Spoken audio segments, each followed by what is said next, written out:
O Sistema Único de Saúde tem ofertado às mulheres o DIU, dispositivo intrauterino. Dr. André Silveira, médico ginecologista na Santa Casa de Assis, esclarece dúvidas sobre o método contraceptivo. Nós temos 4 tipos de DIU, 2 não hormonais, que são cobre e prata, e 2 hormonais, que são o Mirena e Cailina, que são ainda os únicos que nós temos no mercado aqui no Brasil. Tá? A diferença entre eles básica é que o DIU não hormonal, ele continua o fluxo da paciente na mesma intensidade, com muitas vezes um acréscimo do sangramento, né? E também quando você fala em acréscimo do sangramento, você pode ter um pouco mais de cólicas também associado. Já os DIUs hormonais tendem ao contrário, reduzir o fluxo e melhorar a cólica. De acordo com o especialista, o método contraceptivo está entre os mais seguros e eficazes. Então, quanto menor, melhor o método. O não hormonal, o DIU não hormonal, ele tem um índice de PIR de 0,6. Isso significa que, assim, trocando em miúdos, a cada 1.000 mulheres que estão utilizando o DIU no primeiro ano de inserção, ele tem uma chance de 6 a cada 1.000. Então é um índice bastante satisfatório se você comparar a outros métodos.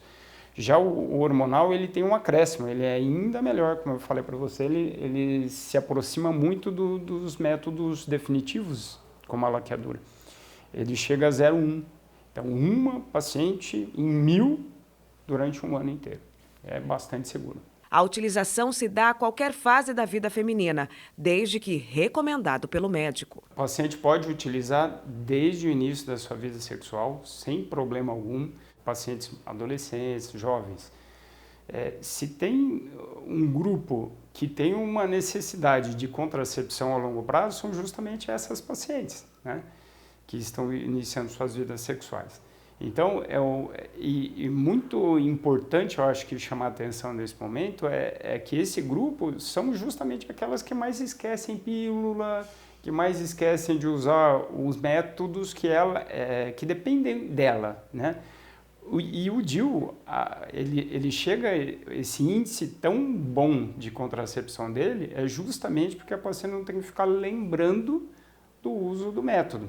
Porque ele é inserido pelo profissional, ele é indicado pelo profissional, juntamente, lógico, com as necessidades da paciente, e ela pode ficar. Então, imagina, você falou de paciente de 13, 14 anos, pega um DIU desse que pode ser 5 ou 10 anos de contracepção, nós estamos falando de uma paciente que, quando colocar o DIU, ela vai ter que trocar o método ou pensar em gestação 5 ou 10 anos depois disso. A recomendação médica é a mais importante quando a paciente deseja fazer o uso do dispositivo, como também o especialista analisa os efeitos colaterais. Então, uma paciente grávida ou que tenha chance de estar grávida, você não pode. Está contraindicado o DIU, pelo menos naquele momento, até você afastar qualquer chance de gravidez. Isso aí é número 1 sempre quando a gente está falando de DIU.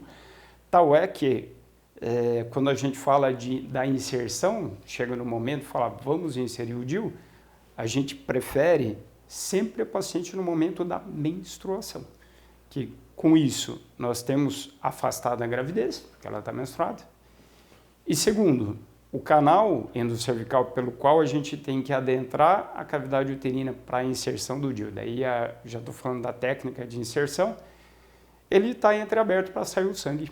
Então, ele é menos desconfortável, por incrível que pareça. Outras contraindicações, se a paciente tiver alguma endometrite, ou seja, alguma infecção momentânea, ela deve ser tratada antes. O DIU sem hormônio, como ele tem uma tendência a aumentar o fluxo, a gente não recomenda esse especificamente naquelas pacientes que têm já uma menorragia aumentada, né? Então, ela tem um processo aumentado de fluxo. Você pensar para essa paciente que ela vai ter um fluxo ainda maior, nem ela mesma vai topar o método, né? E a mesma questão da cólica, né? Como a gente sabe que vai aumentar um pouco o fluxo e tende a aumentar um pouco a cólica, então esse tipo específico de DIU a gente evita nesse tipo de paciente, já com a recomendação bem interessante daquele com hormônio, né? Que faria o contrário.